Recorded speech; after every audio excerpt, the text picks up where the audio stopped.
For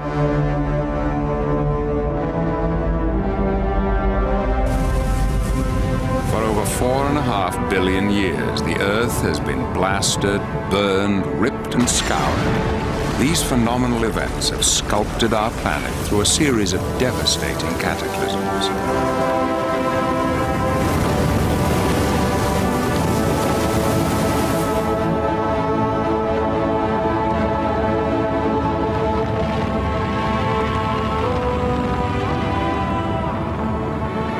Our ancestors thought volcanoes were the doorways to hell. We think we know better, but we still live in a world driven by natural forces which we cannot control and which are indifferent to our needs. We live on a restless planet. We're only just beginning to understand the awesome power that can raise mountains, form the continents, open and close the seas.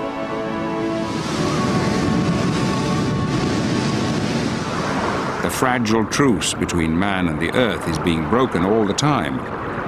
We are learning more about the forces that drive our Earth and how to live with them. But it may be too late.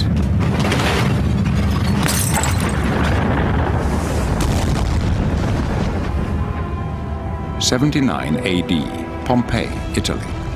A peaceful Roman city was overwhelmed by pyroclastic fires from Mount Vesuvius, a volcano that had slept through recorded history until it suddenly exploded. 20,000 people lived in Pompeii.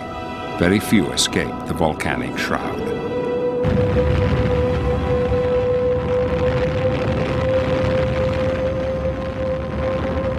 "2,000 years later, the people of Montserrat, a small Caribbean island, faced the same threat.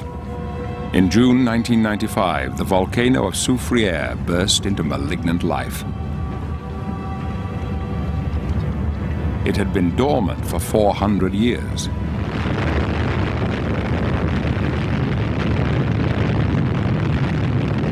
"19 people have died, and half the island is uninhabitable. Where once there was a green forest is total devastation, an ash desert. Scientists from all over the world are trying to forestall an even greater disaster. What we're looking at here is the Soufriere Hills volcano. And basically what it is this big scooped valley. And part of this valley is what we call English's Crater. And that's that big amphitheatre. Sitting within the amphitheatre is the present active dome. The magma is pushed up from below, and it comes out, it's exceptionally viscous, and it just fills up and up and up, forming this big dome structure. It's exceptionally hot, very unstable, and these blocks that are overhanging is what usually falls off, generates the rock avalanches, and then the pyroclastic flows. Mark Davies can't just watch from the safety of the helicopter. He must get as close as he can to the flow. It's incredibly dangerous. At any moment, and without warning, the volcano might erupt again, and he'd have no chance of escaping. We're quite close to the dome here. You can feel the heat coming off it. So it's not really a place we want to hang around. The cracks have opened up 6 centimeters in 3 days. So we'll have to keep an eye on them.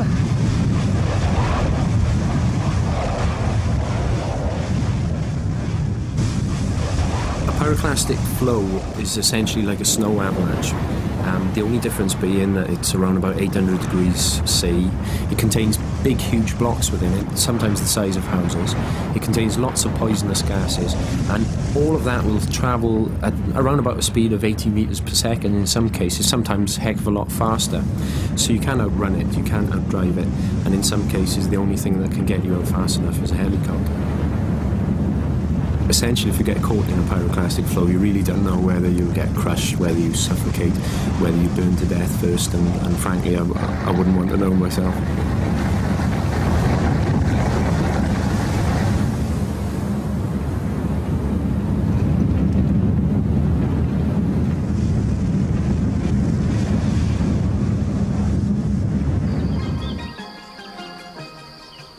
This is how Montserrat used to be before the catastrophe.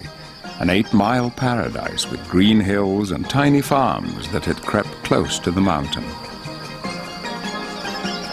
The towns were full of memories of the colonial past. Now all that has gone. Sometimes ash falls like hail for a day at a time.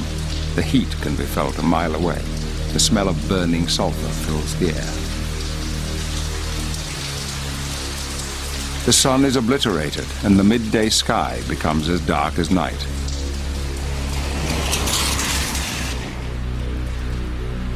There is nothing to be done but take cover.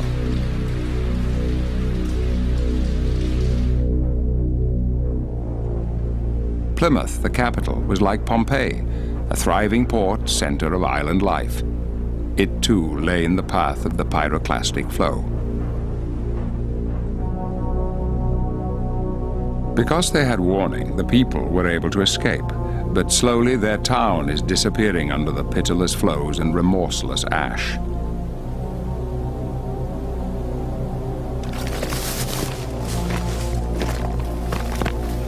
A volcano can sit quietly for centuries until the pressure from below becomes too great and it explodes.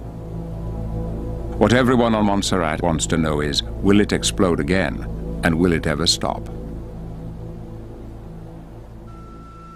The scientists' best hope is to monitor the earthquakes they know will shake the mountain before an eruption. 24 hours a day, they listen and watch. This is the operations center for the volcano observatory. It's monitoring the whole of the volcano. It's an early warning system, if you like. We have points all around the volcano, and so if the ground's moving, then the information that those machines gather out on the volcano is sent back here, and it's recorded on these pens, so it's a visual way of determining how much motion is occurring. When the drum and the needle on the drum and the pen is going back and forth, the bigger the earthquake, the more violent that pen will move. And the greater the chance of a violent eruption. But the technique is only a best guess. It's not foolproof. Distrusting science to save them from the force of nature, the population dwindles daily as more and more people escape to the safety of neighboring islands.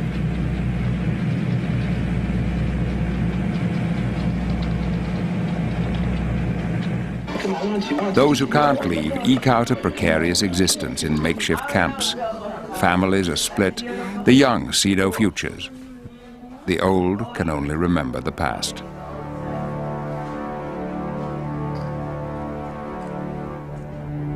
One in 10 of us live near an active volcano. Many choose to because volcanic soil is so fertile and productive. But will the people of Montserrat ever be able to return to their fields and old ways of life? Or has that gone, as lost as Pompeii? People and politicians would like clear-cut answers, but scientists know that's impossible. If the eruption stops tomorrow, the dome is still up on top of the volcano. It's still unstable, and it'll still retain its heat, and it might stay like that for 5 years after the eruption finishes. Or it might cool down exceptionally quickly, and within 1 year, people could move back. We don't really know. Montserrat's disaster is caused by something that happened over 4 billion years ago when the Earth's crust broke into gigantic sections, forming the tectonic plates.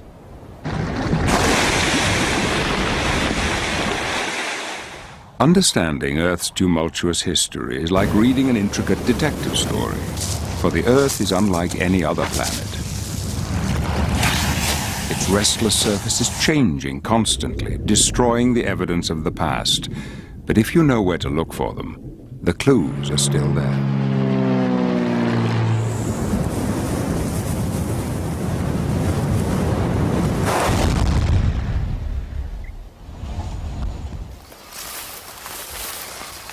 About 18,000 meteorites hit the Earth every year, hurtling down at 70,000 miles an hour.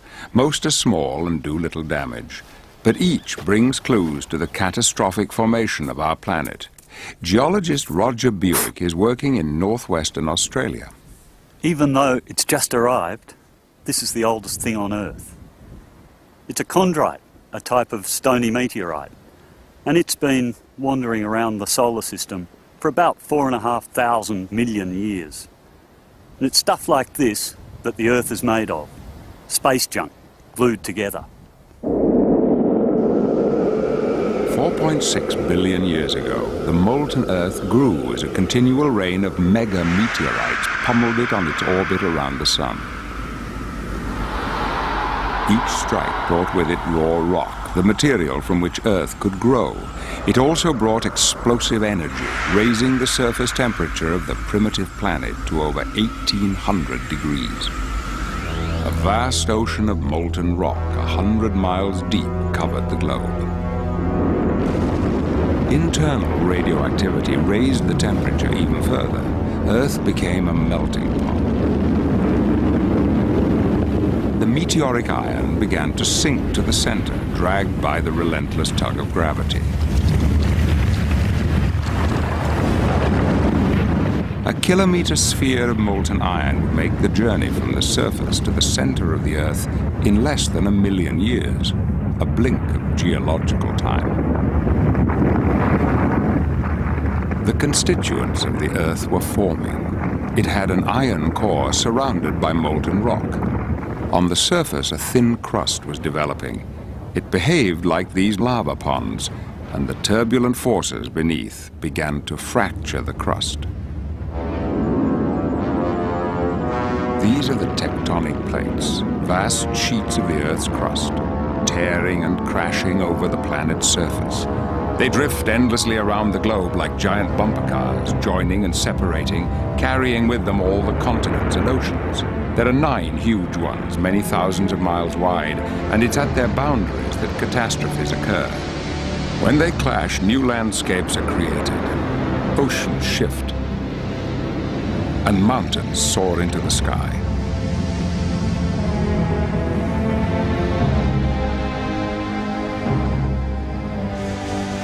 Montserrat sits on the boundary of the Caribbean and North American plates, where volcanoes erupt and earthquakes shudder.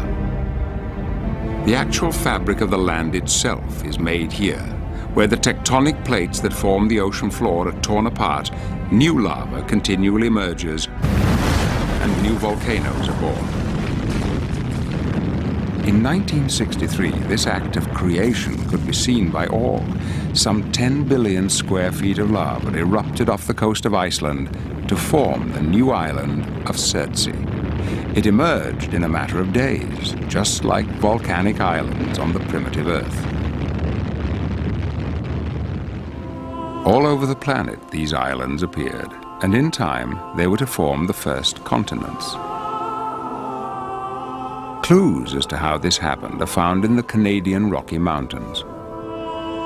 The outer shell of Earth, the lithosphere, carries the continents. It's made up of great stratas of different rocks extending 60 miles down into the Earth.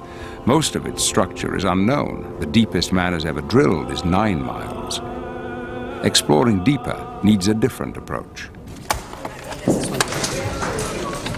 To discover just how their land was formed, a team of 700 scientists, the modern equivalents of early map makers, are charting this invisible territory. They use shock-wave detectors, geophones, which the teams are placing all over the landscape. This is the world's biggest subsurface exploration experiment, the lithoprobe. In the Yukon province, the chief scientist is Charlie Roots. Geologists who work in sedimentary rocks are used to continuity, both in oldest rocks to youngest rocks, as well as being able to take the same rock formation for a long distance. You can't do it in these mountains. The rocks on the surface indicate a large platform of limestone, and the surrounding areas are rocks that have no relation to that. They're bits that are not part of the continent that appear to have come from somewhere else. These canyons show the folds and the twists that the rocks have undergone as they've been pushed up against the ancient continent. The problem is that we only get to see the rocks that are at the surface, and in an area where rocks are steeply dipping, there is far more of the story buried beneath our feet. To send shock waves deep into the crust, 200 pounds of explosive are buried in the ground. We're digging 3 holes for the geophones that we're going to be putting in here so that we can have a 3-component orientation system to measure the seismic wave that comes in. We have a vertical geophone, which will measure the vertical component of the arriving wave. There is a north-south geophone that will measure the north-south component of the incoming wave. And we have an east-west geophone to measure the east-west component of the incoming seismic wave.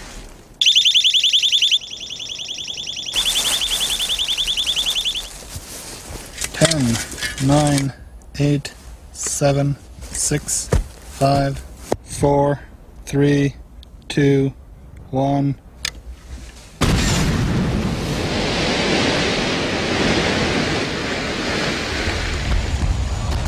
As the shock wave races down through the ground, they hit something hard, much harder than the surrounding rock. The shock waves are reflected and speed back to the surface, taking their precious information to the geophones. Analysis of the results shows that under the Rockies are the buried remains of ancient volcanic islands. Over the last 200 million years, hundreds of these islands were grafted onto the North American continent. They form much of the land west of the Rockies, stretching from Mexico to Alaska. This is a clue as to how the first land masses were created. But until very recently, science was at a loss to say just when it happened. Then one day, prospecting for minerals in northwestern Australia, Roger Buick made a startling discovery. This rock is part of the oldest land surface on Earth. It has miraculously survived the never-ending cycle of formation and destruction of the crust. The vertical stripes have endured for over 3.6 billion years. At the same time, the Earth began to cool.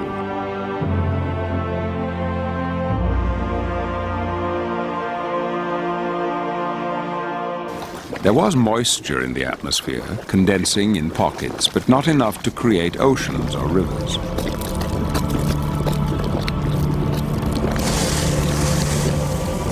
There was no oxygen in the air. It was inhospitable with no trace of life.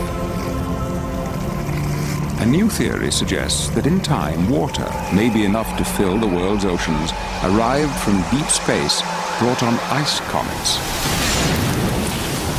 Cosmic rain continues today, with small 20 to 40 ton ice comets striking the Earth's atmosphere once every 3 seconds. They add 1 inch of water over the entire surface of the globe every 20,000 years.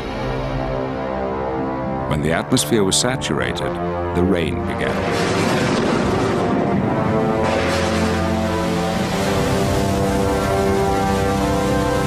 An endless ocean grew, and when the skies finally cleared, the Earth had been transformed into a watery globe. This is the time when life is thought to have begun. Echoes of those beginnings can still be heard today. Our most ancient ancestors, the most resilient creatures ever evolved, have survived unchanged for billions of years, living in solid rock.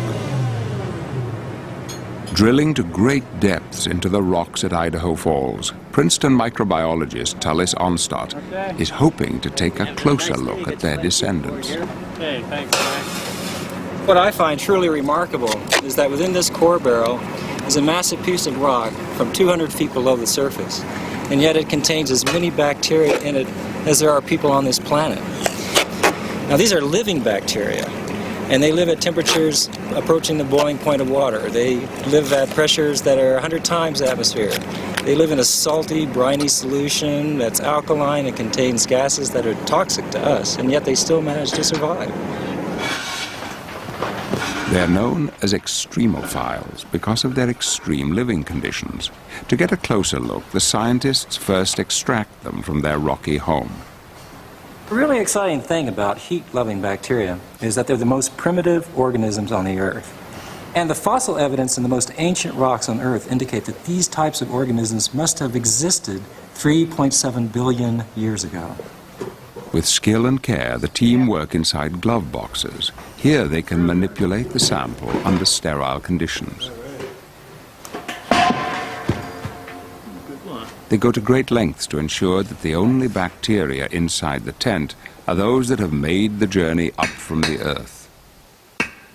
We need to pare away the outside of the core so that we can remove any contamination that may have occurred during the process of coring.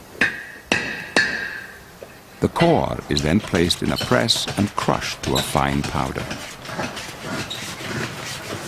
Then a sample is taken from the powder and a culture developed of the bacteria. These are the earliest common ancestors of all life, a colony of extremophiles. Observing how microbes survive thousands of feet below the surface, some scientists have speculated about life elsewhere. Could there be tiny extraterrestrials buried in the same way on other planets that appear outwardly sterile? In the sedimentary rocks of Australia's Karenjini are all the clues that solve another chapter of Earth's history. This was the first place where life and the land began to interact, and the traces are clear to this day. The impressive thing about the place is how red it is. In fact, red rocks stretch for hundreds of miles in every direction. The reason they're red is because of this red mineral, hematite, iron oxide, or rust. And the way they formed was when dissolved iron in the ocean combined with oxygen and precipitated out as iron oxide, settled down to the sea floor and accumulated on the bottom of the sea. Initially, the atmosphere of the Earth had no oxygen. The same applied to the oceans.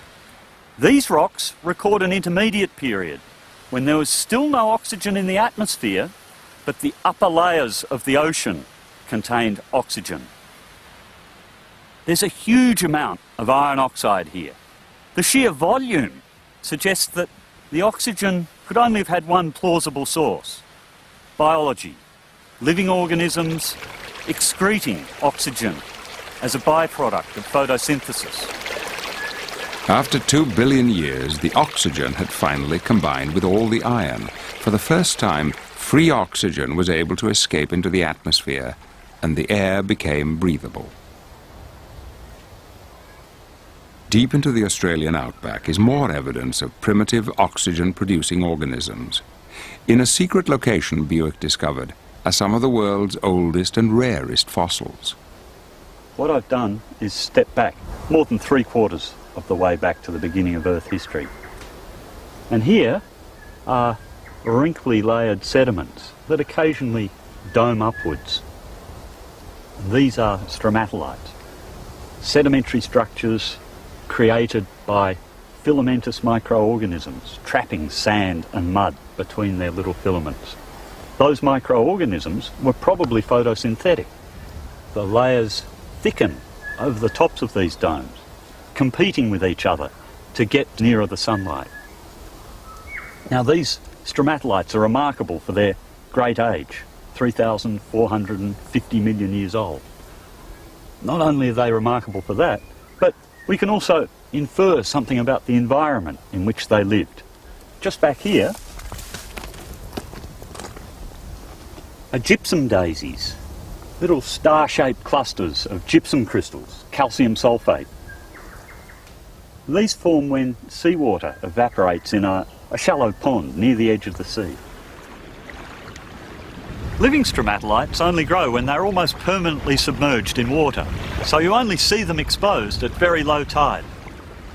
These grew here about 5,000 years ago, when the sea level was about a metre or so higher.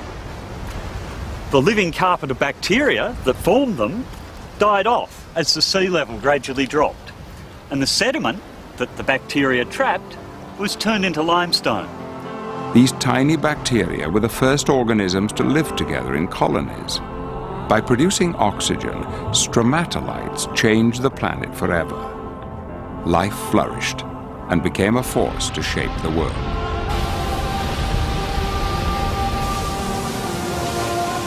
But geological upheavals can spell disaster.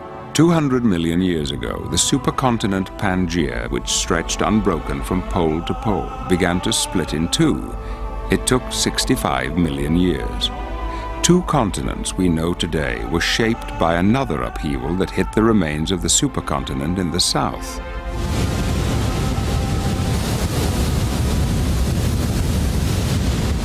In the jungles of South America, I found one of the most remarkable features on the face of the planet. This whole landscape owes its existence to this violent chapter of Earth's history.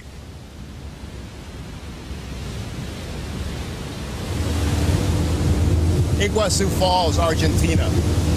For me, the most spectacular waterfalls in the world. Not only because of the spectacular scenery here, 250-foot high waterfall, a mile wide, but because of the spectacular geology. What's more, the rocks of the falls contain evidence pertaining to a geological event that took place here 135 million years ago. The geological evidence is here in these rocks. This is basalt, a hard volcanic rock, stained red by iron oxide, oxidation of the iron within the rock. In fact, we're standing here at the base of a basaltic lava flow more than 100 feet thick. Just one of many lava flows in this area, which form a pile of lava more than a mile thick. In fact, in the waterfalls, one can see steps of the waterfalls, which shows the individual lava flows in this pile.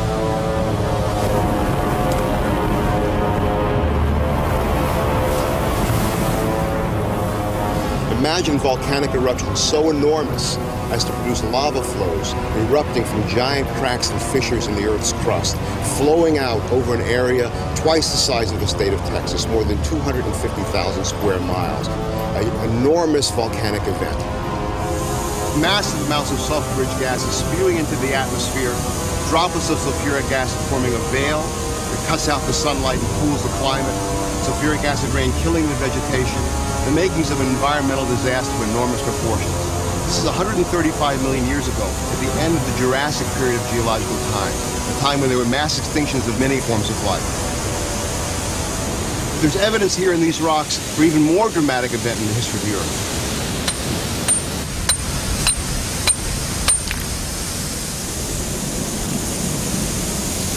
And here's just the piece of evidence that I need.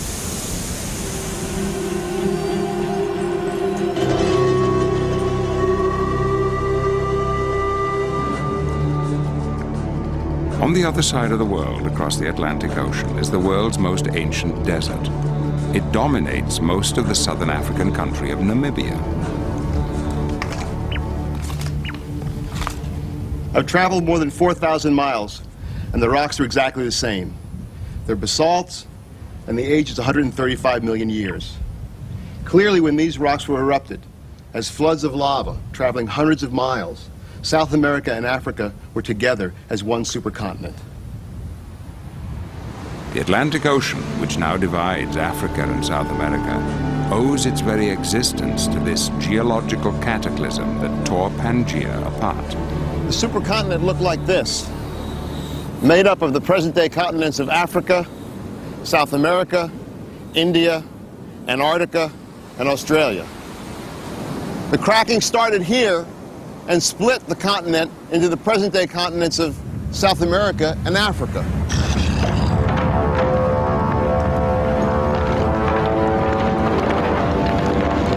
In geological terms, it happened incredibly fast.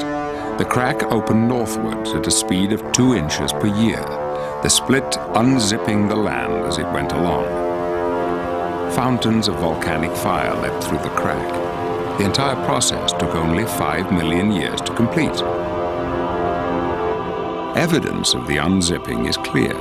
The shorelines of South America and Africa match perfectly, and under the ocean, the mid-Atlantic ridge divides the two continents almost exactly down the middle, where it still pushes them apart.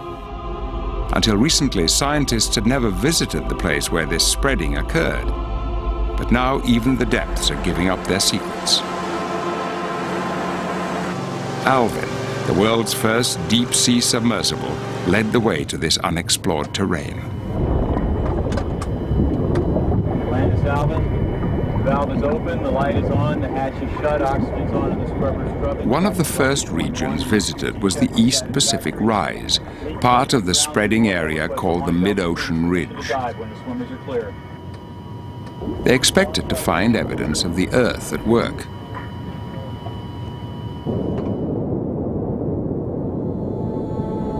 What they actually discovered lay beyond imagination.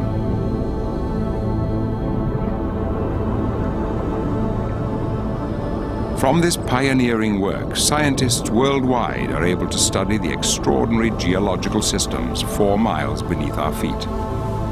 Lindsay Parson heads a team at the Southampton Oceanographic Centre. These are really some of the most amazing images that I think we have of the ocean floor. They're taken from about 3,000 meters down. They're in the deepest, some of the deepest parts of the ocean floor. And we're here looking at hydrothermal systems where bottom water of the sea is being sucked into the ocean floor, is being heated from the heat engine inside the Earth, and is being delivered out into the ocean floor again once it's dissolved and leached out minerals and chemical compounds from the rock itself, which is why the smokers, as we call them, are black and densely coloured here. The pressure is an immense 2 tons per square inch. Water is superheated to over 700 degrees. It's highly acidic, full of hydrogen sulfide and heavy metals. The equivalent volume of the world's oceans is siphoned through the vent systems every 30 million years. Samples prove that the sea floor along the ridges is the youngest on Earth, endlessly reborn. But an even greater surprise lay in store. Even in this harshest of terrain, life takes hold. The black smokers are warm water oases around which familiar species, shrimps, foot-long clams, and mussels thrive alongside more bizarre forms, 6-foot-long tube worms and strange fish.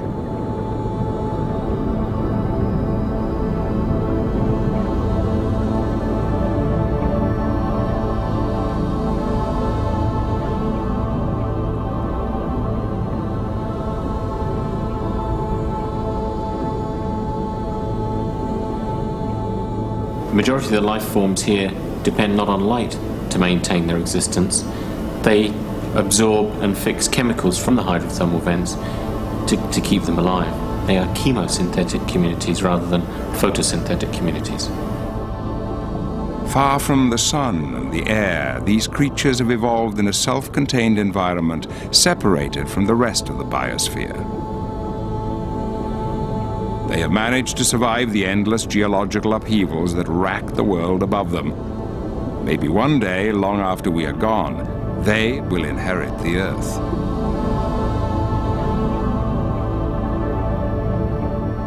Here, scientists can also watch the extraordinary process of the seabed actually creating itself. The hydrothermal systems lie along the mid-ocean ridge. The mid-ocean ridge is the line along which the tectonic plates move apart from one another, allowing hot molten rock from the interior of the Earth to well up and to form new ocean floor, the youngest part of the world as we know it. The mid-ocean ridge is the Earth's crust factory. New molten magma endlessly emerges to force the cold, older lava away from the ridges. Enough lava is created each year to bury New York 100 feet deep. And this unrelenting pressure is like a wedge between the plate boundaries, driving them and their continents on their unstoppable journey. Accurate mapping of the seafloor is now possible and crucial to understanding the system on a grand scale. By careful monitoring, scientists can calculate just how fast the seafloor is spreading and the plates moving. A sonar sledge is towed across the ocean bed. Individual snapshots are processed by computer and a photomontage created. That information is turned into 3-dimensional maps. What emerges is that the sea floor is full of great valleys and deep trenches, and that here is the largest and tallest range of volcanic mountains on Earth, 40,000 miles long, sometimes 5 miles high, stretching around the globe like a seam on a baseball.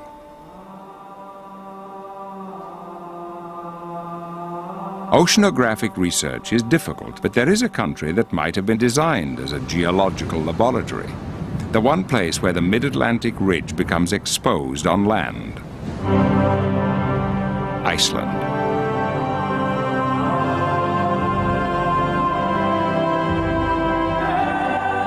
The land here is being torn apart. The rift shows exactly where the plates carrying America and Europe are being forced away from each other at about 1 inch per year. And Iceland is in the middle. The land is continually reshaped through eruption and rifting. The lava from the flows forms vertical dikes and horizontal beds, just as it does on the ocean floor.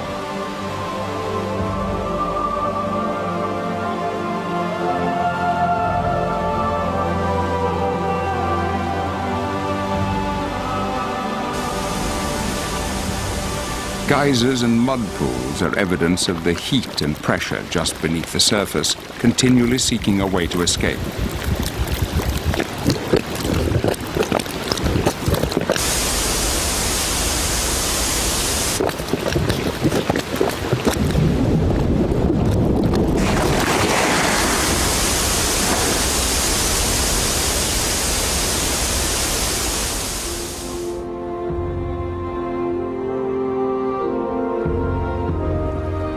Ice and fire is a deadly mixture. In 1996, part of the mid-ocean ridge erupted under the ice cap.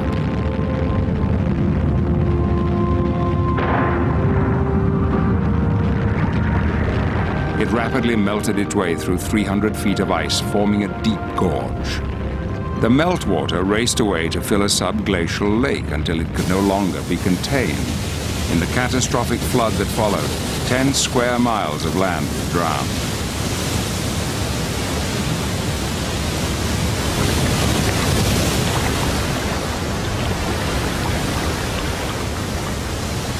This time, the damage was only to roads and bridges, but in Iceland, the earth is always menacing.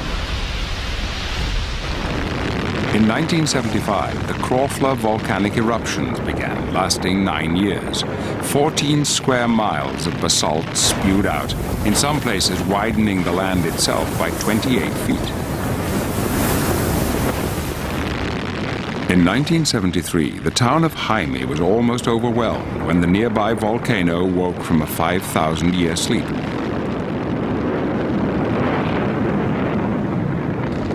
Five months later, the lava and ash had destroyed 300 houses, reshaped the harbor, and added nearly a square mile of new land.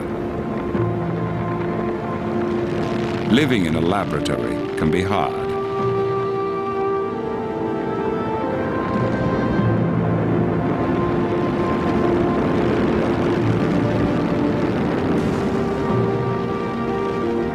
But if new land is continually being made at the crust factory along the ridges, why isn't the world itself constantly expanding? The reason is subduction, the giant recycling process that has been going on since the world began and which causes most volcanoes and earthquakes. Subduction zones are the graveyards of the old, dense oceanic floor. Where it collides with the lighter continental crust, it's forced down.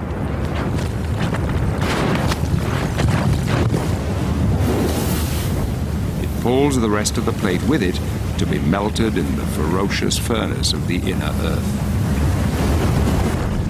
The plates don't die peacefully. They go with a bang.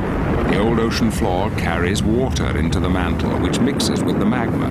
When the pressure can no longer be contained, it explodes. In that most awesome of natural events, a volcanic eruption.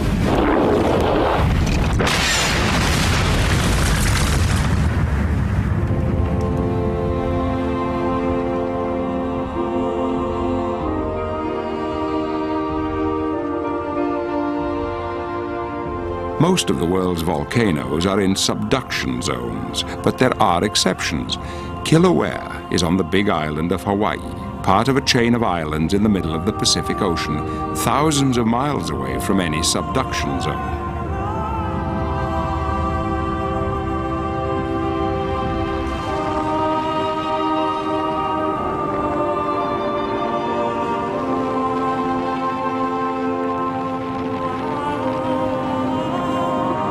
The whole chain is formed entirely from volcanoes, whose rivers of fire heave and bubble at temperatures of 2,000 degrees.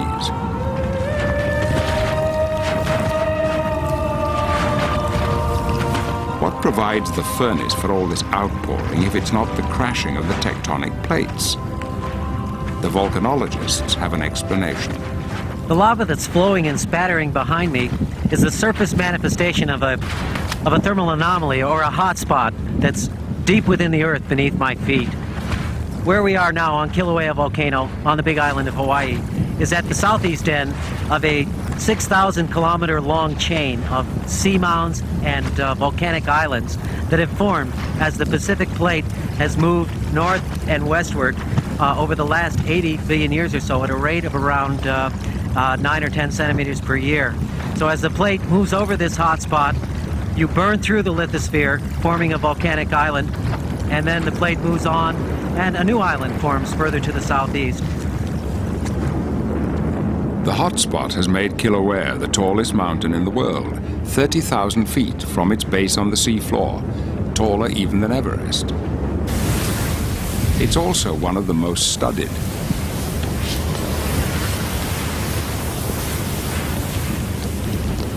But scientists can't always wait for the lava to come to them. They must catch it as it bursts through the crust. Carl Thornber often goes fishing with a cable in a red-hot pond. And sometimes he has to get even closer. It's extremely dangerous. At any moment, the lava may spurt out unexpectedly, leaving Thornber with nowhere to run. Behind me is a perched lava pond that's being fed from a vent off to my left. You can see that there's lava spattering and overflowing on its edges. I'm going to attempt to scoop a sample of molten lava, hopefully with a hammer, so I won't have to use a long cable to throw it in. And it'll be extremely hot. We have to worry about gases, and we have to worry about breakouts near the edge of the pond. So we'll see how it goes. Thornber is risking his life. But unless scientists can learn how to forecast eruptions, volcanoes will continue to be an uncontrollable threat.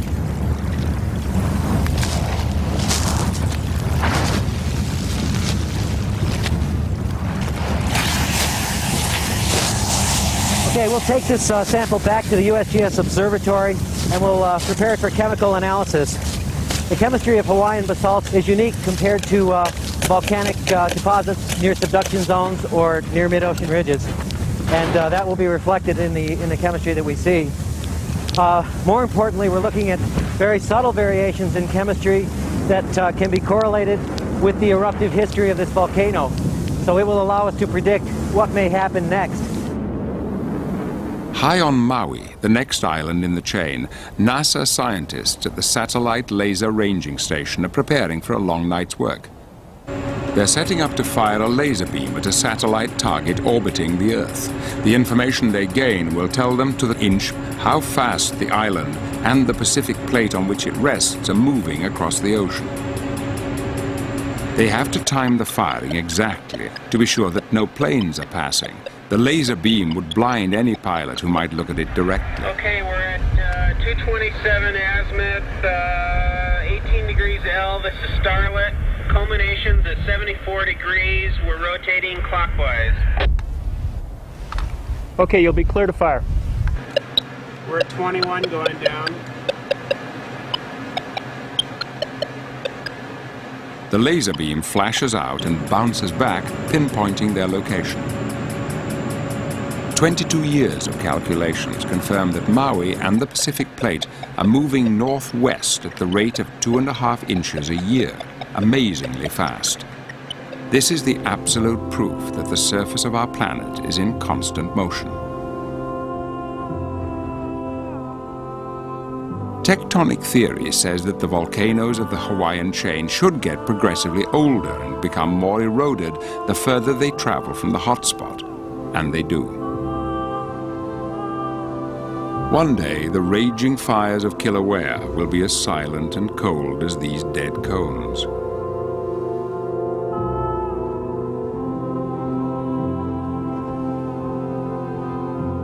But the heir to them all is already emerging. As one island dies, a new one is formed. The hotspot is currently moving or manifesting itself at Loihi, which is a submarine seamound to the south of the big island of Hawaii and still more than 3,000 feet beneath the surface of the ocean. Maybe another 100,000 years before we see Loihi surface.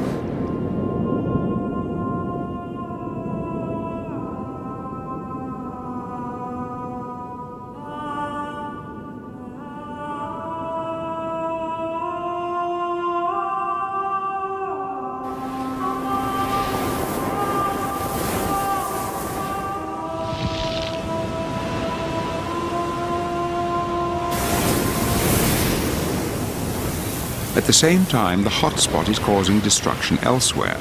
The pressure of the continual input of magma from below is bulldozing open this great crack which stretches across the length of the island. It is more than 80 feet deep, and it's splitting away at 3 inches a year. Eventually, the whole side of the mountain will fail and collapse into the sea. It will send a giant wave racing away to the Pacific Rim to reach the west coast of the Americas in a few hours, causing massive destruction. We can't predict or prevent these catastrophes. The geological truce between ourselves and our restless planet may be coming to an end.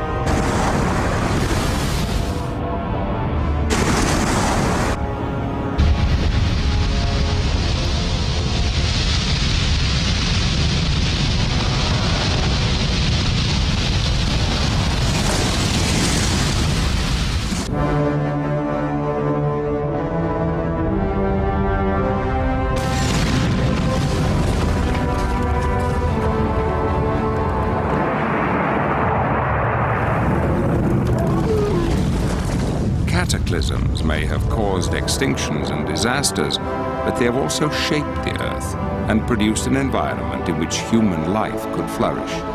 The air breathable, the seas are warm, climate mild, the ice rooted firmly at the poles.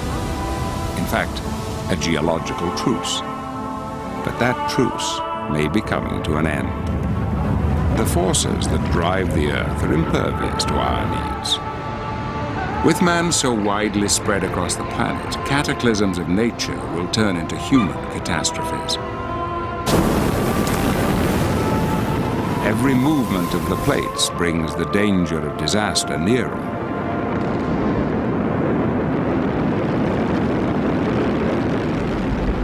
"50 million years ago, the Asian and Indian plates were about to clash. Separated by a dying ocean, they collided with fantastic force. Neither would give way, and the land had only one way to go: up.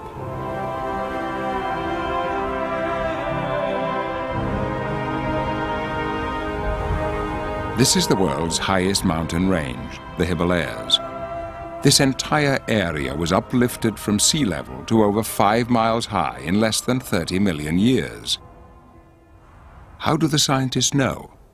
From the evidence of the rocks. There's dramatic evidence for this uplift right in the face of Everest and Lhotse. The famous yellow band that you can see cutting across is actually a marine limestone.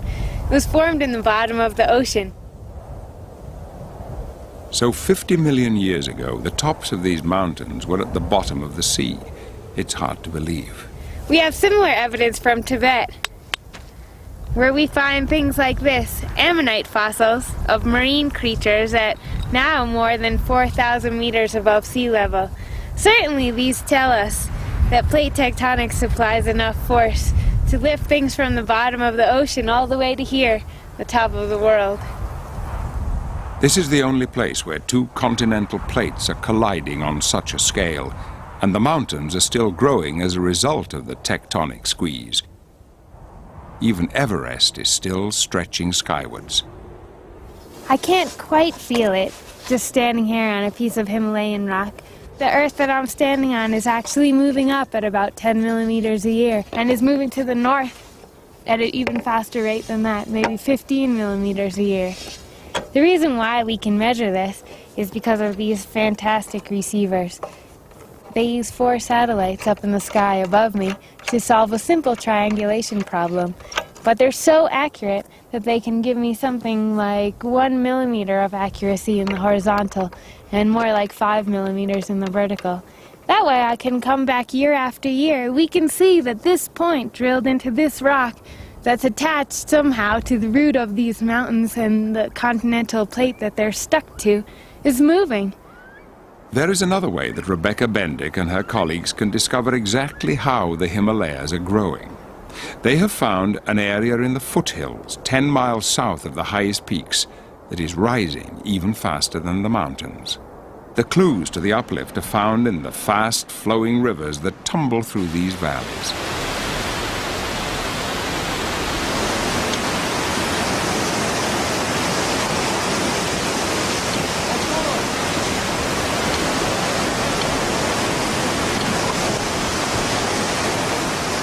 You can think of this river in 2 different ways. One is that this land is still and the river's cutting down. The other way, and I think a better way to think about it, is that the river is staying at sort of a constant position with respect to the sea, way off in the Bay of Bengal, and the earth around it is rising up. So in order for the river to stay in one place, it needs to cut down, like a knife, through butter. But in some places, the river cannot cut quickly enough to maintain its natural equilibrium. Here, the land rises faster than the river erodes it down, and a giant step is formed, creating white water and rapids. We're looking for places where the river is a lot steeper than its average gradient anywhere along a stretch. Those steeper places are corresponding to places where the uplift is quick, so quick that the river can't keep up. This will give us clues about places to come back and do more intensive GPS research to try to pin down the uplift rate. It seems this area is continuing to rise faster than the high peaks. One day, this riverbed will be taller than Everest.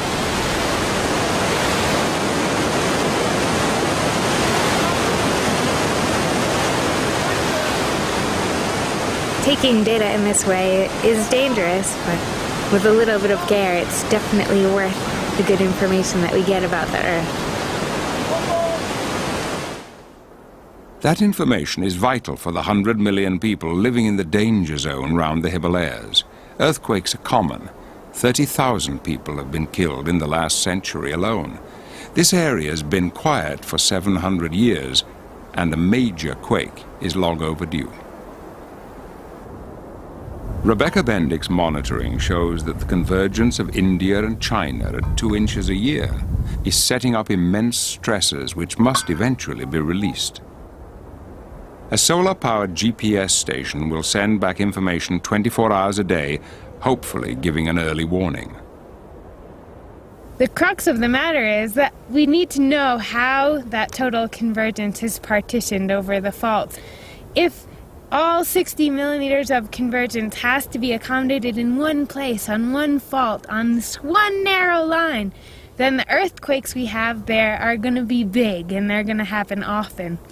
But if instead all of that strain is accommodated on several different faults, something like an accordion, then each fault can only be expected to fail less frequently and less violently. Earthquakes are appallingly destructive to human life, but for scientists, they have their uses. The seismic waves are like sonar. By listening as they pass through the Earth, a picture can be built up of a place no one will ever see. First, the waves race through the crust, the skin on the planet's surface. In some places, only 4 miles separate us from the intolerable heat of the mantle and interior of the Earth. 3,000 miles down in the core itself, the temperature reaches an unimaginable 7,000 degrees. It is the ultimate nuclear reactor, the engine driving the planet. Cooling comes by gigantic convection currents in the mantle, and it's that heat rising with the hot magma that forces the tectonic plates to shift.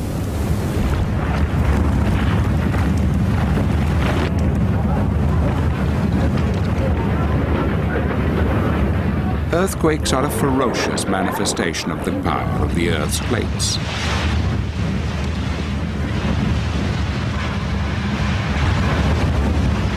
More than 1.5 million people have been killed by them in this century alone. Most quakes occur along fault lines where the plates grind together. Scientists can't tell us when this terrifying destruction is likely to occur. They can only tell us why. You can't have an earthquake without a fault. And I'm standing right now on what is perhaps the most famous fault in the world, the San Andreas Fault, that extends from Mexico down south, way up to Oregon in the north. This is one of the few places in the world where you can stand with one foot on one tectonic plate and one on another. In other words, this ground here is attached to New York and Iceland. The ground here is attached to Hawaii and Japan. At this part of the fault, the plates are stuck. They should be moving at 2 inches a year. The last earthquake was 100 years ago, and the fault is storing up the unreleased energy. The longer the plates are stuck together, the larger the ensuing tremor will be. Further north, the plates are sliding smoothly past each other. The evidence is clear from the way this fence has buckled. We're on the San Andreas Fault south of San Francisco, and this is an interesting part of the fault zone because the 1906 earthquake ruptured through this field here across the road and stopped about here. But this fence was built after the earthquake. In other words, the fault has been sliding ever since then. So what's going on here exactly?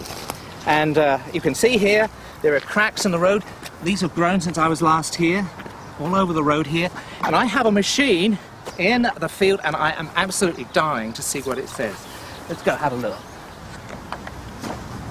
What we have in the field here is a creep meter. A creep meter measures creep on the fault, the creep that's caused the offset of this fence. It consists of a rod that is attached firmly to that side of the fault, passes through the fault into a box here. Inside the box is a computer that's been measuring things. Now, I have to be rather careful because sometimes there are snakes here. Oh, not this time. Good.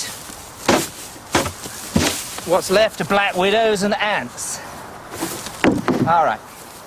So here is a computer that's been measuring for a year. It records the movement of the fault every minute to about 1/1000th of an inch. So let's download the data and have a look. There we are. Well, it looks as though we've had about 7 millimeters of creep, like this site usually has. But the interesting thing is it's all limited to a very short period of time. If you look here, you can see the fault has been locked for most of the year, but suddenly, in the middle of September, it takes off, and it slips about 5 millimeters in the space of a couple of hours, and it continues to slip in the next few days. In other words, a whole year's budget of slip occurs within the space of a few days. That might not seem much, 5 millimeters, but it's affecting a long section of the fault, maybe 5 miles long, involving millions of tons of rock. Now, it really doesn't matter here. This is a nice sort of field, there aren't any people, but further north, this creep process and the things that are happening beneath the earth are far more sinister. San Francisco is home to 2.5 million people and lies right on the Hayward Fault. In its 200 years history, it's been hit by 3 killer quakes. Scientists know the slippage on the fault has begun to slow down, a warning sign. But when will it strike? In 1989, 67 people died in an earthquake at Loma Prieta, part of San Francisco. No one had foreseen it coming.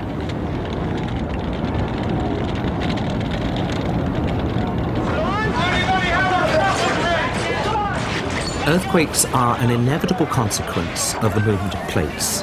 We cannot stop plate motions, and therefore we cannot stop earthquakes. But we can begin to live with them. And the first thing we must learn to do is to build our cities better. As the world population grows, so does the danger. There are now more than 100 cities around the world with population of over 2 million, and more than half of those are on plate boundaries or places where earthquakes have already struck.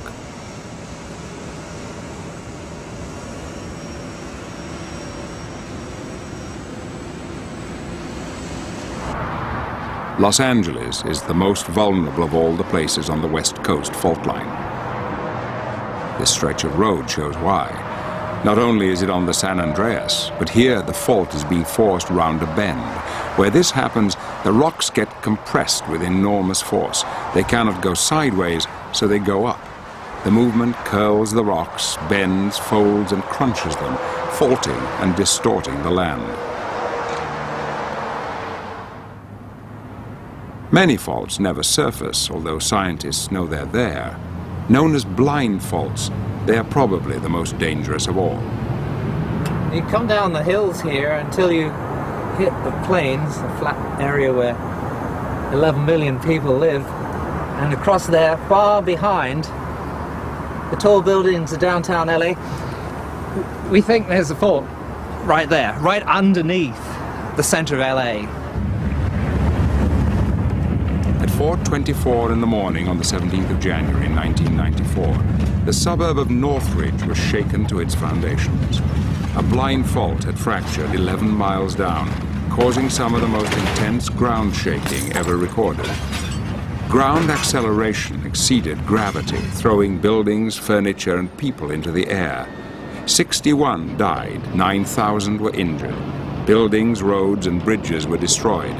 Damages ran to $20 billion, and the aftershocks went on for days.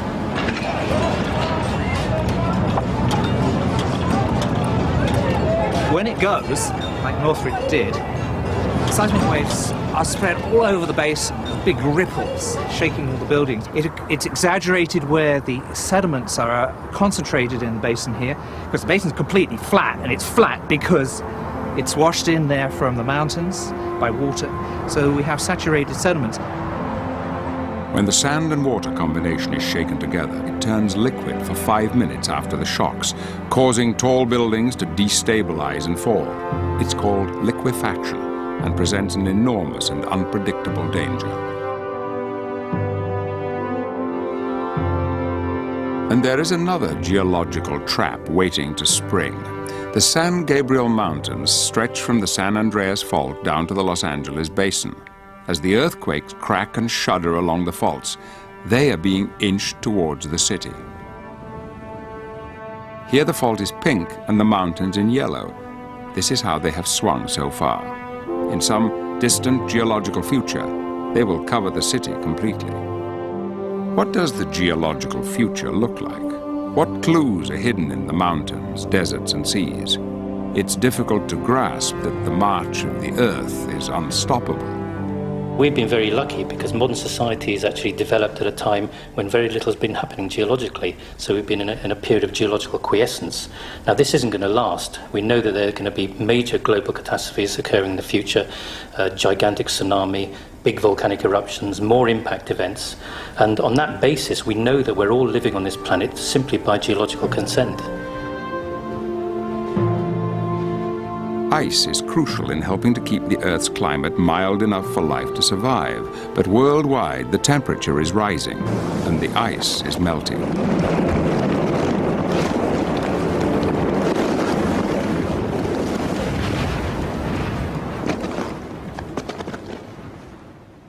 If this keeps happening, sea levels will rise. A rise of only 15 inches would spell catastrophe for low-lying countries and low-lying cities. Major sea level rise in itself may be catastrophic for the planet, but actually there are unexpected effects as well, and that is that rising sea levels may trigger volcanic eruptions. We know this because we've we've been looking at the relationship between changing sea levels and volcanic eruptions in the Ice Age, when we had changes of 100 or 200 meters in sea level over a few tens of thousands of years. Maguire's new work on Etna seems to show that the more rapidly sea level rises or falls, the more violently the volcano tends to explode. When sea levels rise around coastal volcanoes such as Etna, they have a rather interesting effect. If you imagine the volcano sitting on a plate with Etna here, if you then load the other half of the plate by sea level change of 100 meters or so, it has the effect of bending it. And what that does is set up tensional stresses within the volcano, and any magma sitting there will burst its way out in the form of an explosive eruption.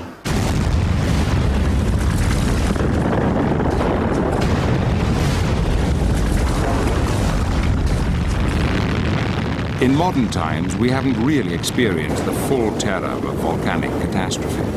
If Bill Maguire's theory is right, such an event could hurry in the new ice age, because nature can wield a two-edged sword. Rising sea levels could cause volcanoes to erupt, spewing debris and sulfur into the atmosphere. That will cut out the heat from the sun, so the Earth will cool. That will make the ice form again, freezing the oceans so sea levels drop once more. And that sudden fall may trigger more volcanic activity, pumping more material into the atmosphere, making the Earth even colder, ushering in the dark and the ice and the long winter.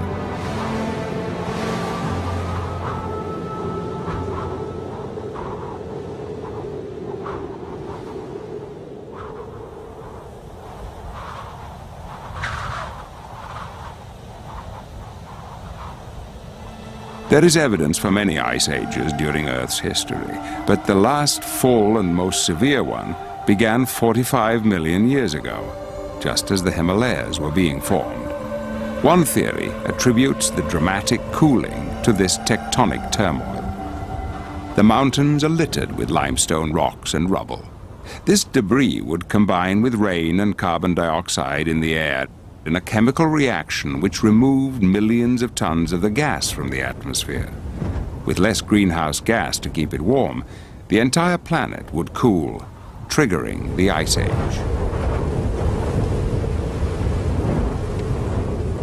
At the edge of the vast ice sheets, immense glaciers advanced relentlessly. Nothing could resist as they raced forward at speeds of up to 10 feet per day.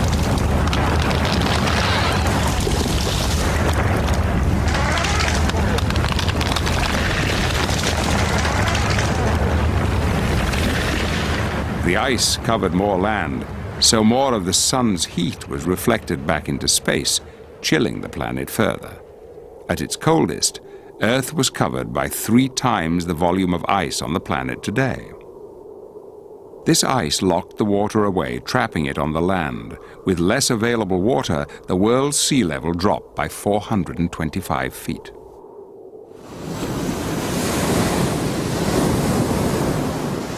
Today, the Caribbean island of Grand Bahama holds the clearest clues to the dramatic change in past sea levels. Microbiologist Steffi Schwab has been piecing the story together. Hidden deep in a mosquito-ridden mangrove swamp is an unlikely entrance to a mysterious ancient world.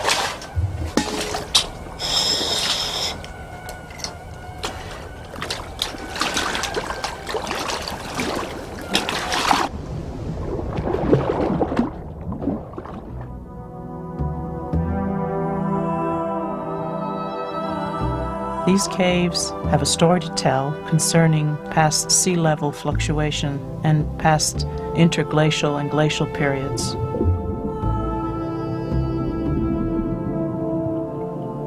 What makes these caves particularly exciting is that they are one of the last unexplored frontiers, and they turned out to be one of the world's largest and longest known cave systems.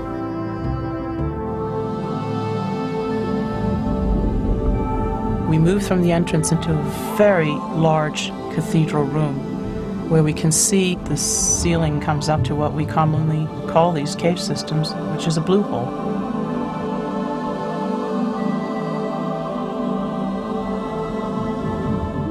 you always find, when you go into these large cathedral rooms, a very large rock pile in the center.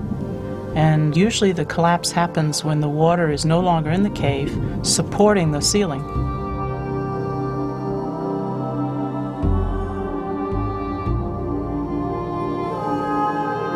I'm now swimming through what is called a mixing zone, and this is where the fresh water mixes with the seawater and causes what we call a shimmer.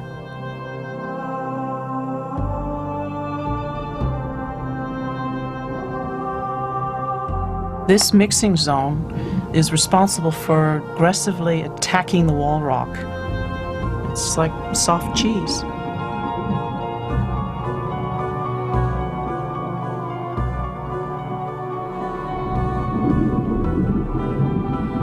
Normally, limestone could not be removed with your finger. You would need a rock hammer and a chisel. This is how we know that the caves have formed hundreds of thousands of years ago. But we also know by evidence that we have found that the caves have been dry in the past. 20 meters down, further into the cave system, are these bat droppings that have been fossilized. And we know the only way that this can happen is when the caves are dry, because bats do not swim. And when bats roost in the ceiling, the droppings collect on the rock and they become very hard. Deeper into the cave system, we find another bit of evidence, and that is this red Saharan dust, which gets blown into the stratosphere during frequent storms which occur in the Sahara Desert, and will actually find its way into these caves. Most likely it's happened during periods when the cave was dry.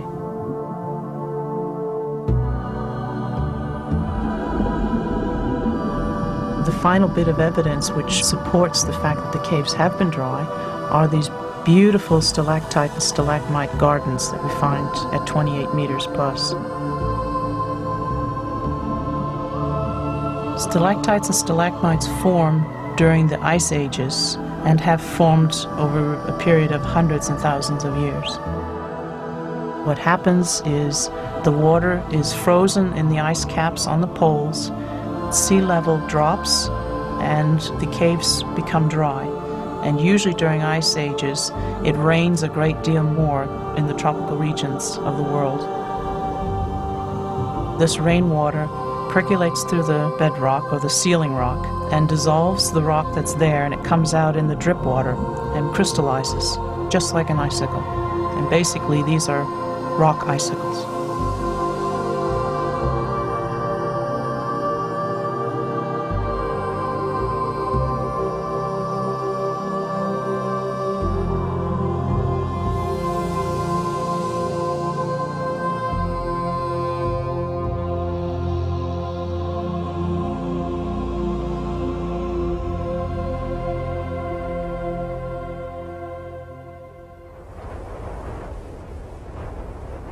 The ice ages affected and shaped the landscapes, but sometimes the clues are so gigantic it's hard to recognize them. In Washington state, in the Grand Coulee Canyon, are the channeled scablands. For years, a succession of scientists tried to work out what could have caused erosion on this scale. USGS scientist Richard Waite is the latest investigator. This rock, the size of a 3-story house, looks like it's part of the bedrock, part of this basalt that forms this vast landscape. But the structure in the basalt is horizontal, as you can see, whereas the structure in this rock is vertical. In other words, this big rock has been moved. But the biggest clue in the landscape is the landscape itself. This gorge is carved in basalt, one of the hardest of rocks. It ends in a sheer cliff, 400 feet high, and it's in the shape of an enormous horseshoe. It's like the gorge below Niagara Falls, but this, Dry Falls, is fully 2 Niagaras high and 3 wide.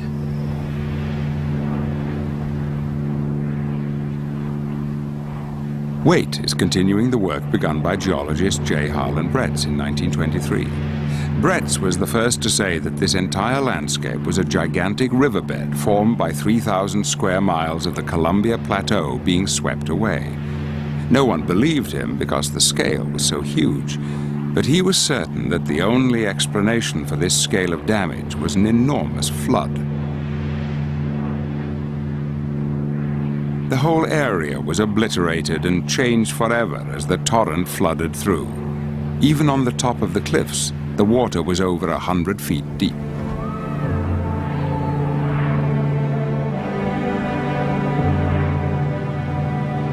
The basalt cliffs are amongst the hardest structures found in nature, resistant to weathering and erosion. These walls could only have been cut by an enormous body of water. One by one, these columns of frozen lava were quarried from the rock face and carried away by the raging torrent, causing the wall to retreat and the cataract to widen. So it was accepted that this is how the channeled scablands were shaped. But an important part of the mystery remained. Just where could all that colossal, earth-shattering volume of water have come from? 100 miles to the east, geologist Joseph T. Pardee had described an enormous Ice Age lake, Glacial Lake Missoula. This lake held in some 600 cubic miles of water. 600 cubic miles is all of present-day Lake Erie, plus all Lake Ontario. The lake was held in by an ice dam that had crossed the Clark Fork River and dammed it. The lake rose 2,000 feet deep against the side of the ice dam, but there was no evidence to link the lake with the channel scabland. In 1939, Pardee discovered a series of giant ripples. These are like sand ripples on the beach, but they are of enormous size, hundreds of feet apart, 10 feet high and more, and they're composed of gravel. Such a feature could only indicate a swift outflow from Glacial Lake Missoula. The gigantic ice dam held back the water until it reached a critical level. When it was 1,800 feet deep, the pressure of the water was so immense that it forced its way through the base of the ice dam.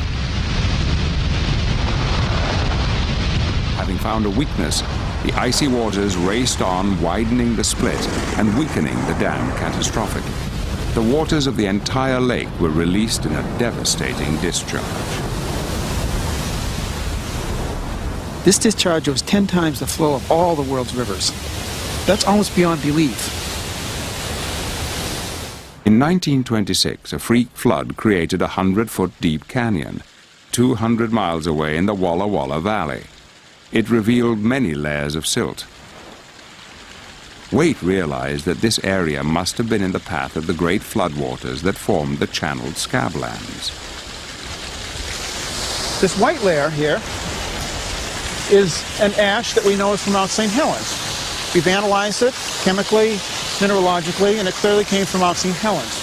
And we know its date. By radiocarbon dating, we know that this is 15,000 years old, approximately. Therefore, we have a beautiful timeline running through this section of 15,000 years.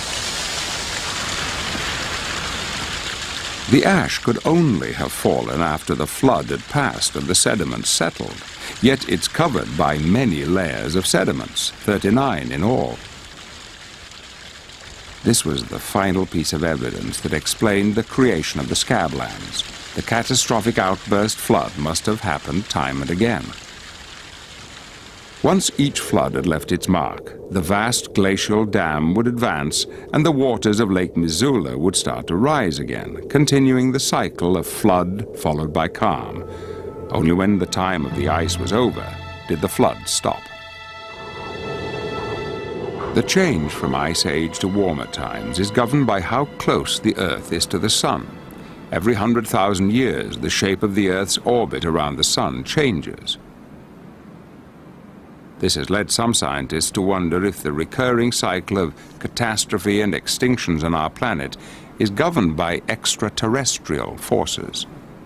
Mass extinctions and the catastrophes that cause them seem to follow a periodicity of about 30 million years. It's that cycle that suggests that the cause of a catastrophe lies outside the Earth. On a clear night here in Africa, or in other places where you can see the night sky, we can see astronomical evidence for the cause of these geological catastrophes every 30 million years.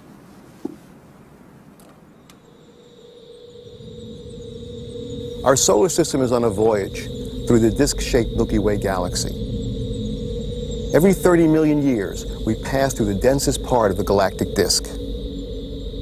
During that time, the comets of our solar system can become disturbed and fall inward toward the inner planets. During this period, the Earth is more likely to be impacted.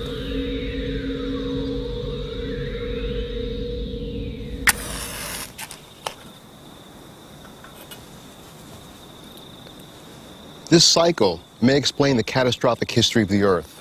The last major mass extinction was 35 million years ago. We're in the densest part of the galactic disk now, and the next mass extinction may include us. Asteroids are a very real threat.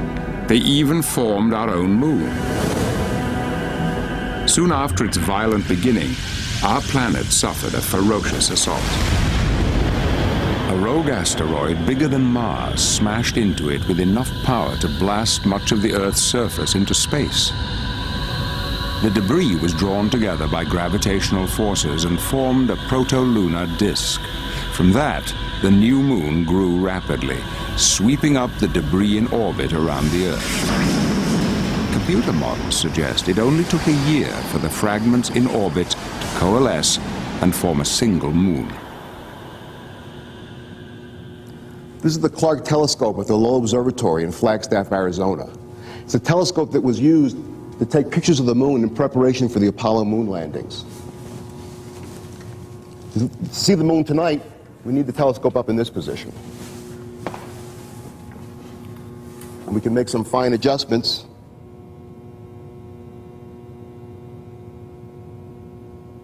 The density of the craters on the moon's surface was measured using the photographs taken by the Clark telescope. What's more, the astronauts visited some of these regions in their 6 Apollo missions. Man, does this thing have steep walls. They said 60 degrees. Now, I tell you, I can't see to the bottom of it, and I'm as close to the edge as I'm going to get. That's the truth.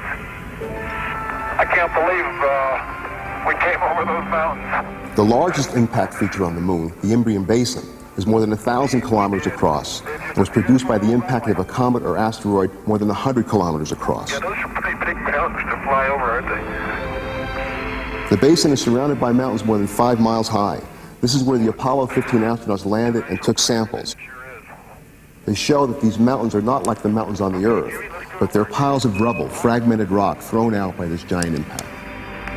Look at that. Guess what we just found? I think we found what we came for. Crystal rock, huh? Yes, sir.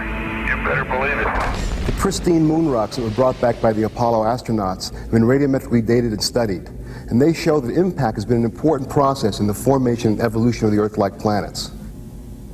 What's more, the radiometric dating of the rocks has shown that the moon underwent a hellish bombardment between 4.5 and 4 billion years ago. After that time, the bombardment died down. By that time, most of the asteroids moving around in the inner solar system had collided with the planets, and the process of formation of the planets was over. 200 space rocks large enough to cause global devastation are known to be on Earth-crossing orbits, and there may be many more.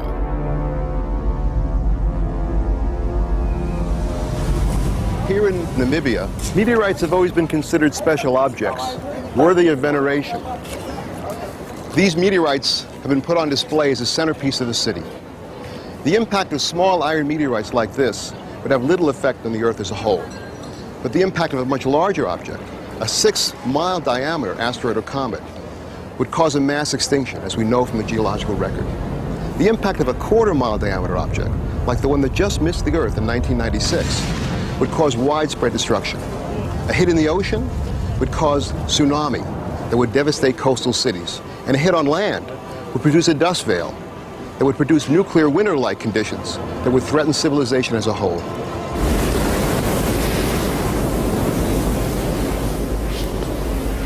The geological record shows impacts brought catastrophe and devastation which wiped out many species. There have been 5 key mass extinctions in Earth's history. Best known are the dinosaurs. Why did they simply disappear from the face of the Earth? India may provide the answer. 65 million years ago, it was still an island drifting towards Asia. This was when the layered landscapes of the Deccan Traps were created. A great volcanic rift spewed out 500,000 square miles of lava. Layer after layer of lava lies on the land in places up to 8,000 feet thick. Some scientists believe that the scale of this volcanic activity was so great it killed off the dinosaurs. Professor Michael Rampino thinks the traps were triggered by an extraterrestrial visitor. This is the Hoba iron meteorite in Namibia. It's the largest meteorite known on Earth. And like most meteorites, it contains the rare element iridium.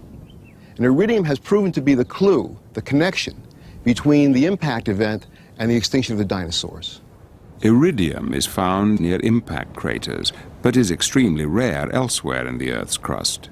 At these craters, the levels of iridium are 10,000 times higher than normal. Such high concentrations have been found in the sedimentary record all over the world at a consistent date of 65 million years ago. Recently, a crater more than 110 miles wide was detected off the coast of Mexico's Yucatan Peninsula. It too was created 65 million years ago. It was formed by a 10-mile wide cosmic killer which closed on Earth at more than 60,000 miles an hour.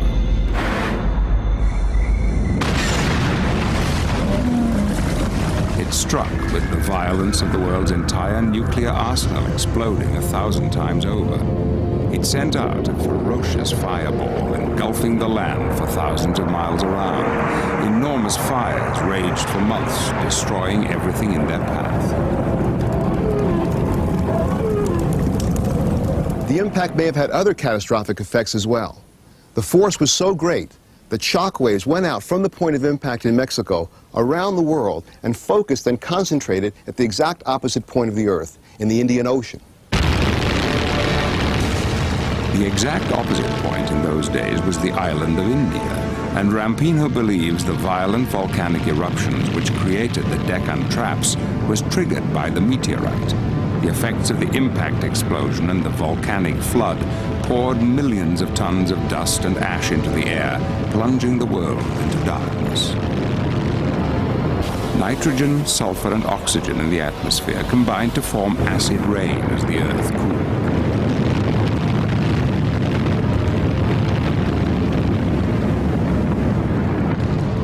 In this cosmic winter, 75% of all living things perished. When the skies cleared, the dinosaurs had gone.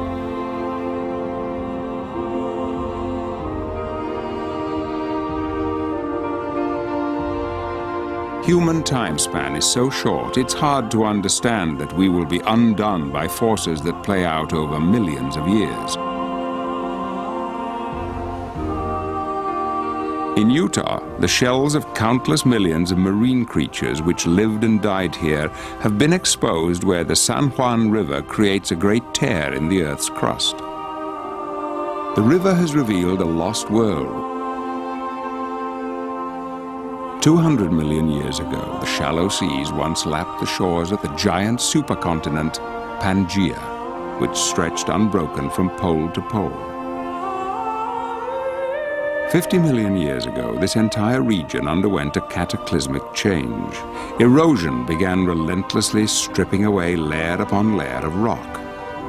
The tectonic forces which squeezed, compressed, and lifted the land were locked in an endless battle with erosional forces, carving fantastic landscapes.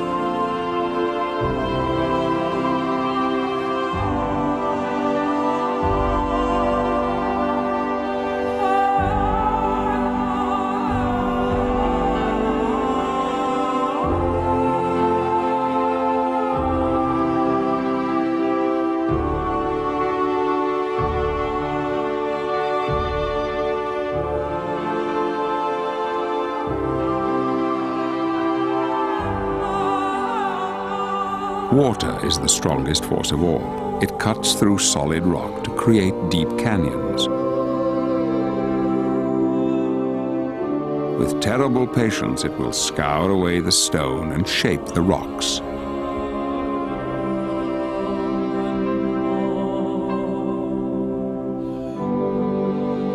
One day, In an unimaginably distant future, Antelope Slot Canyon will be as wide and as deep as the Grand Canyon itself.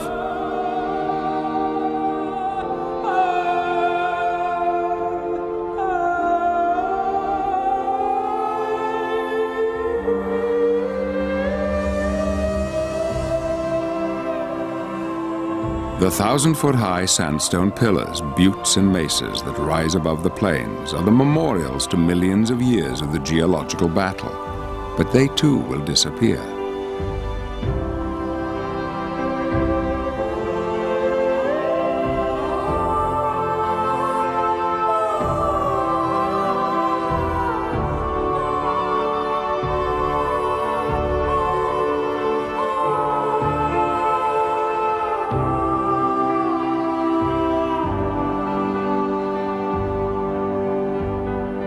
Nothing can withstand erosion.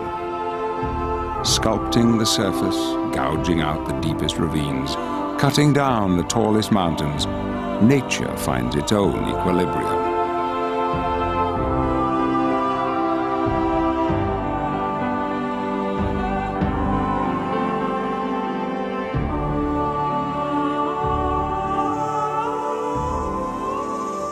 The small mining town of Colemanskop, abandoned just a few decades ago, is already being invaded by the sand dunes. Eventually, it'll be entirely covered.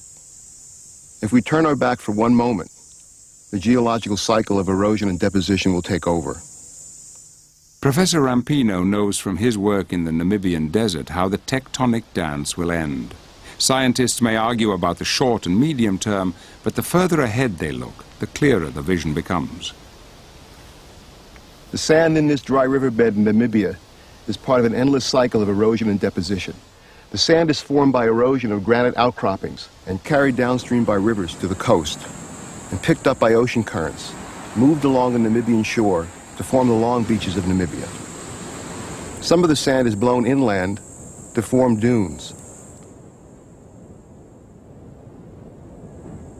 The sands can be consolidated into sandstone and then be eroded again to form new sands, part of a cycle from granite to sands to sandstone and back to sand again.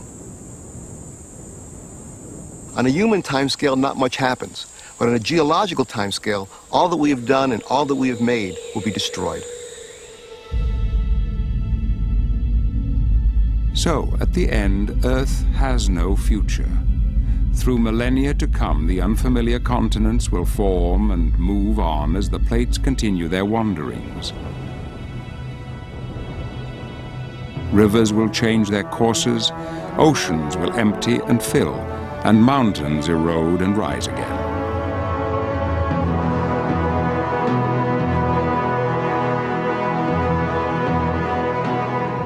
But our sun is aging. In 5 billion years, it will run out of energy. As gravity tightens its grip, it will collapse on itself, the temperature rising to 100 million degrees. It will expand uncontrollably, engulfing Mars, Venus, and the Earth. The seas will boil away, the atmosphere evaporate as Earth becomes a charred ember. Then the sun will cease all nuclear fusion and die. It will be the end of our amazing Earth.